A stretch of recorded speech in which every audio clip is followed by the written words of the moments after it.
معزز سامعین کرام، پچھلے خطبہ جمعہ میں آپ کے سامنے کتاب و سنت کی روشنی میں صلہ رحمی اور اسی طرح سے قطع رحمی، ان دونوں موضوع کے تحت کچھ دلائل آپ کے سامنے رکھے گئے تھے۔ میرے بھائیوں اور دوستوں، جب ہم اپنے معاشرے میں نگاہ دوڑاتے ہیں تو ہمیں دو چیزیں اور سمجھ میں آتی ہیں۔ ایک تو یہ کہ اگر ایک طرف سے ایک انسان کسی بھائی کا یا کسی اپنے رشتہ دار کے ساتھ اچھا معاملہ کرے تو سامنے والا اس کے ساتھ بجائے اچھا ویوہار کرنے کے وہ اس کے ساتھ الٹا ویوہار کرتا ہے، حسن سلوک کے بجائے برے سلوک سے پیش آتا ہے۔ ایسا بھی ہوتا ہے، اور ایسا بھی ہم نے اور آپ نے دیکھا ہوگا اپنے معاشرے میں کہ کچھ لوگ ان کے ساتھ اچھا برتاؤ کرتے ہیں، اچھا سلوک کرتے ہیں اور حسن سلوک اور اچھے اخلاق سے پیش آتے ہیں جو ان کے ساتھ اچھے اخلاق سے پیش آتے ہیں۔ جو لوگ ان کے ساتھ اچھے اخلاق سے پیش نہیں آتے ان کے ساتھ وہ لوگ بھی اچھے اخلاق سے پیش نہیں آتے۔ میں انہی دونوں چیزوں کو نبی پاک صلی اللہ علیہ وسلم کی حدیثوں سے واضح کرنے کی کوشش کروں گا۔ جو آپ کے ساتھ اچھے اخلاق سے پیش آتے ہوں ان کے ساتھ بھی آپ کو اچھے اخلاق سے پیش آنا ہے، ان کے حقوق کو بھی ادا کرنا ہے اور ان کے ساتھ بھی اچھے اور خندہ پیشانی کے ساتھ پیش آنا ہے جو آپ کے ساتھ ایسا نہیں کرتے۔ میرے بھائیوں اور دوستوں، نبی مکرم صلی اللہ علیہ وسلم کی حدیث صحیح بخاری کی ہے، وہ فرماتے ہیں کہ لیس الواصل بالمکافئ، صلہ رحمی یہ نہیں ہے کہ ایک انسان بدلے کے طور پر صلہ رحمی کرے، یعنی اگر سامنے والا صلہ رحمی کرتا ہے تو صلہ رحمی کرے، سامنے والا اچھے اخلاق سے پیش آتا ہے تو اچھے اخلاق سے پیش آئے، اچھا ویوہار اور برتاؤ کرتا ہے تو اچھا ویوہار اور برتاؤ کرے، یہ صلہ رحمی نہیں ہے۔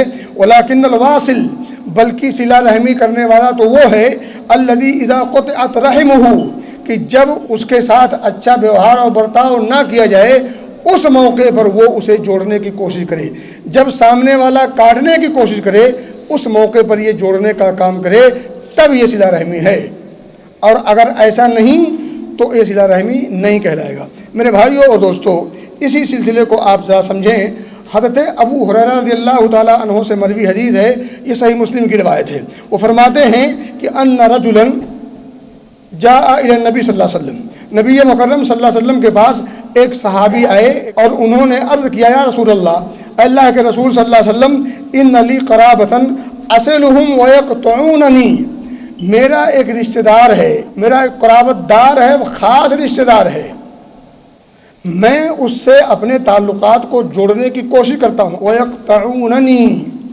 وہ لوگ تعلقات کو کاٹنے کی کوشش کرتے ہیں، میں جوڑتا ہوں، میں قریب ہوتا ہوں، بھاگتے ہیں، وَأُحْسِنُ إِلَيْهِمْ وَيُسَيِّئُونَ إِلَيَّ، میں ان کے ساتھ اچھے معاملات کرتا ہوں لیکن وہ لوگ میرے ساتھ برے معاملات کرتے ہیں، میں اچھے اخلاق سے پیش آتا ہوں، وہ برے سلوک میرے ساتھ کرتے ہیں، وَأَحْلُمُ عَنْهُمْ وَيَجْهَلُونَ عَلَيَّ، اور میں بردباری سے کام لیتا ہوں، یعنی کبھی جلی کٹی بھی بولتے تو میں سہ لیتا ہوں، لیکن وَيَجْهَلُونَ عَلَيَّ، وہ لوگ مجھے برا بھلا بھی کہتے رہتے ہیں، جاہلوں جیسا رویہ میرے ساتھ اور برتاؤ کرتے ہیں۔ کہنے کی بات یہ ہے کہ میں ہر طرح سے ان کے ساتھ اچھے ویوہار کرنے کی کوشش کرتا ہوں، ان کی قرابت داری کا پاس و لحاظ رکھتا ہوں، ان سے مل کر جل کر رہنے کی کوشش کرتا ہوں، لیکن وہ ہر طرح سے مجھے ناکام کر دیتے ہیں اور ہر طرح سے مجھے اذیت دینے کی پوری کوشش کرتے ہیں۔ فقالا، اس موقع پر نبی مکرم صلی اللہ علیہ وسلم نے اس صحابی کو جس نے اپنا درد بیان کیا تھا، درد کیا تھا، میں صلہ رحمی کی پوری کوشش کرتا ہوں لیکن سامنے والے جو میرے رشتہ دار ہیں وہ بدسلوکی میں کوئی کمی باقی نہیں رکھتے۔ آپ نے فرمایا، ان کنت کما قلت، اگر بات ایسی ہی ہے جیسی تم نے بیان کی ہے، فکأنما تصفهم المل، تو گویا کہ تو نے انہیں گرم راکھ کھلایا، تمہارا نقصان نہیں کچھ اس میں، تو گویا کہ تم نے ان لوگوں کو گرم راکھ کھلایا، راکھ ویسے بھی راکھ اور وہ بھی گرم، اور آپ نے فرمایا کہ تم خوش ہو جاؤ، تم دل چھوٹا نہ کرو، دل برداشتہ نہ ہو، وَلَا يَزَالُ مَعَكَ مِنَ اللَّهِ ظَهِيرٌ، اس وقت تک جب تک تم اس کے ساتھ یہ بہتر سلوک کرتے رہو گے، تب تک جب تک تمہارا یہ رویہ رہے گا بہتر، اللہ رب العزت کی طرف سے تمہارے لیے اس کے خلاف ایک مددگار ہوگا۔ یہ کب تک رہے گا مددگار؟ جب تک تم یہ بہتر رویہ اپنے ان رشتہ داروں کے ساتھ کرتے رہا کرو گے۔ تو یہ نہ دیکھیں کہ میرا رشتہ دار مجھ سے برا برتاؤ کرتا ہے، آپ اچھا برتاؤ کرتے ہیں، کرتے رہیں، آپ اچھا معاملہ کرتے ہیں، کرتے رہیں، آپ ان کے ساتھ تعاون کرتے ہیں، کرتے رہیں، برے وقت میں کام آتے ہیں، آتے رہیں، اگرچہ وہ آپ کے برے وقت میں نہ کام آئے، اگرچہ وہ آپ کا تعاون نہ کرے، اگرچہ وہ آپ کے بہتر سلوک کا بہتر بدلہ نہ دے، تب بھی آپ اس کے ساتھ اچھا معاملہ کرتے رہیں۔ کیوں؟ کیونکہ جب آپ یہ کام کریں گے، اللہ رب العزت کی طرف سے ایک مددگار ہوگا جو آپ کی ہیلپ کرے گا اور مدد کرے گا۔ کب تک؟ ولا یزال معک، جب تک آپ کا یہ بہتر معاملہ، بہتر سلوک اور اچھے اخلاق چلتے رہیں گے۔ میرے بھائیوں اور دوستوں، جو لوگ قطع رحمی کرتے ہیں، صلہ رحمی کی بجائے قطع رحمی کرتے ہیں، نبی اکرم صلی اللہ علیہ وسلم کی حدیث مسند احمد کی حدیث ہے جو حسن درجے کی ہے اور ابو موسیٰ اشعری رضی اللہ عنہ سے راوی ہے، فرماتے ہیں لا يدخل الجنہ مدمن خمر، وہ شخص جنت میں داخل نہیں ہوگا۔ کون شخص؟ جو ہمیشہ شراب پیتا ہو، یعنی ہمیشگی کے ساتھ شراب پینے والا شخص جنت میں داخل نہیں ہوگا۔ اور آگے فرمایا ولا مؤمن بسحر، اور ایسا شخص بھی جنت میں داخل نہیں ہوگا جو جادو اور کہانت کی چیزوں پر ایمان رکھتا ہو، ان کی تصدیق کرتا ہو، ان کو مانتا ہو۔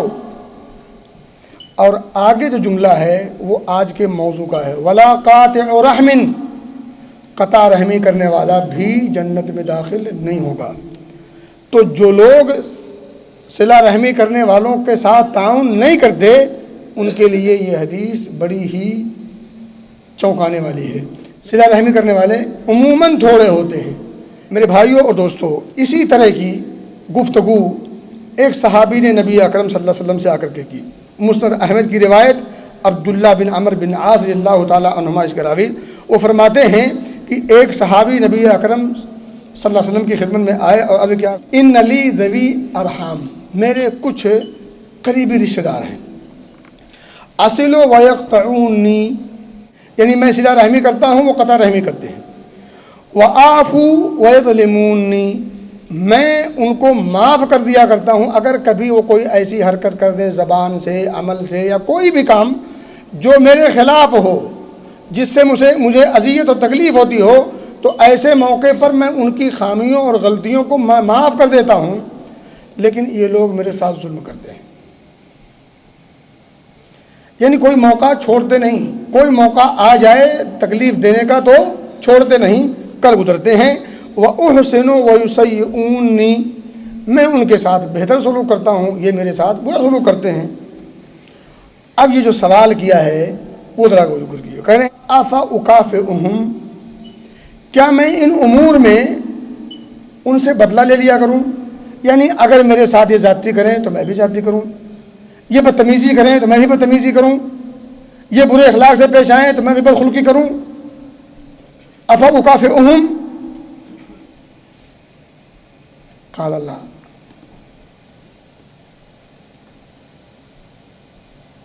یعنی بدخلقی سے اگر کوئی پیش آئے اور خاص کر وہ رشتہ دار ہو تو ان کے ساتھ آپ کو بدتمیزی سے پیش نہیں آنا ہے۔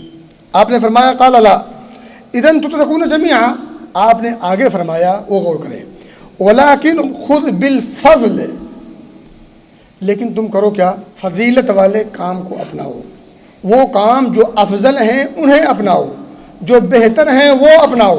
اور آپ نے فرمایا وصلہم، اور ان کے ساتھ صلہ رحمی کا معاملہ کرتے رہو، اگرچہ وہ آپ کے ساتھ قطع رحمی کا معاملہ کرتا ہے۔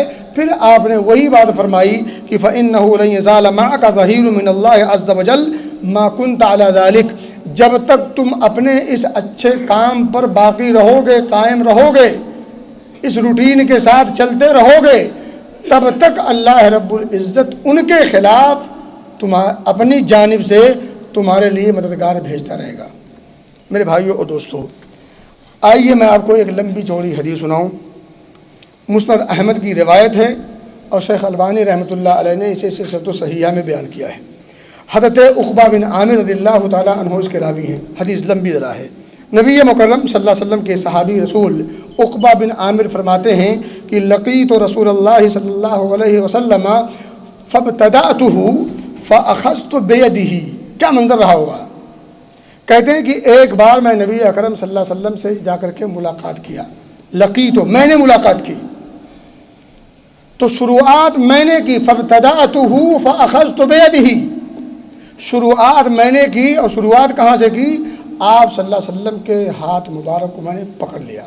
فقلت یا رسول اللہ، ہاتھ پکڑا اور اس کے بعد نبی اکرم صلی اللہ علیہ وسلم سے گویا ہوئے۔ اب گفتگو جاری کی۔ گفتگو کیا ہے؟ سوال کیا، ما نجات المومن، مومن کی نجات کا ذریعہ کیا ہے؟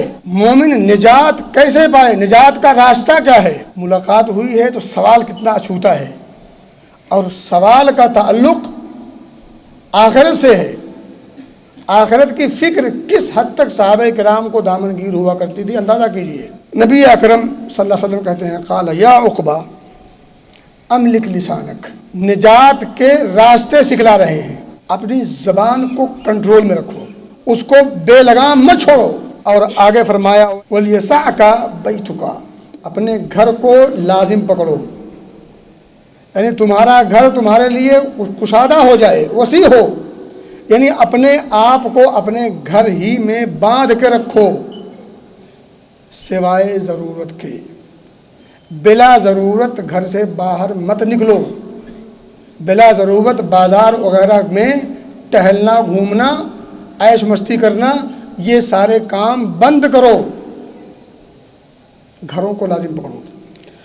اور آگے آپ نے فرمایا وَابْكِ عَلَىٰ خَطِيئَتِكَ، اپنے گناہوں پر روتے رہو۔ گناہوں پر رونا یہ مومنوں کا کام ہے، نجات کا راستہ ہے۔ ما نجات المومن، مومن کی نجات کا راستہ طریقہ کیا ہے؟ پہلی بات یہ ہے کہ زبان کو کنٹرول رکھو، گھروں کو لازم پکڑو، گھروں میں رہو گے تو بیوی بچوں کی تعلیم و تربیت بھی ہوگی، گھروں کو ذکر و اذکار سے آباد بھی رکھو گے، اور بہت سارے گھروں کے کام ہوتے ہیں، ان سارے کام کو آپ بحسن خوبی انجام دے سکو گے، حقوق کی ادائیگی اور اس کا پاس و لحاظ ہو سکتا ہے۔ اور تیسری بات آپ نے فرمائی کہ جب گناہ ہو جائیں اس پر نادم ہوں، پشیمان ہوں، روئیں، آنسو بہائیں، گڑ گڑائیں، استغفار کریں۔ آگے وہ کہتے ہیں، پھر کسی دوسرے موقع پر وہ کہتے ہیں ثم لقینی رسول اللہ صلی اللہ علیہ وسلم، پھر ایک ایسا موقع ہوا کہ نبی اکرم صلی اللہ علیہ وسلم نے مجھ سے ملاقات کی۔ کیا خوش نصیبی ہے۔ ابھی جو پہلی ملاقات ہے وہ کہتے ہیں لقیت رسول اللہ، میں نے ملاقات کی نبی اکرم صلی اللہ علیہ وسلم سے، اب کہہ رہے ہیں کہ لقینی رسول اللہ صلی اللہ علیہ وسلم، اب مجھ سے رسول اللہ صلی اللہ علیہ وسلم نے ملاقات کی ہے۔ وہاں شروعات میں نے کی تھی، یہاں شروعات نبی اکرم صلی اللہ علیہ وسلم نے کی ہے۔ خوش نصیبی پہ قربان جائیے۔ کہہ رہے ہیں فابتدأنی، آپ نے ابتدا کی، فاخذ بیدی، آپ نے میرے ہاتھ کو پکڑ لیا، جو بے تکلفانہ انداز ہوتا ہے۔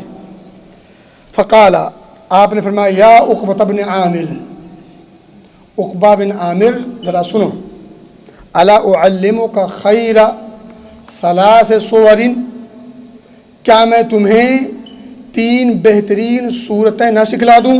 انزلت فی التوراۃ والانجیل والزبور والفرقان العظیم، جو یہ 3 بہترین صورتیں ہیں، جس سے بہتر نہ انجیل میں، نہ زبور میں، نہ تورات میں نازل ہوئیں، اور نہ بقیہ قرآن میں اس سے بہتر اس معاملے میں نازل ہوئیں۔ اور ان 3 صورتوں میں ہے کیا؟ توحید اور اللہ رب العزت کی پناہ میں آنا، یہ 2 چیزیں اس کے علاوہ کسی دوسری صورتوں میں اس سے بہتر طور پر نہیں آئی ہیں۔ یعنی قرآن عظیم کی ان 3 صورتوں میں جو گفتگو کی گئی ہے جس اچھوتے انداز میں،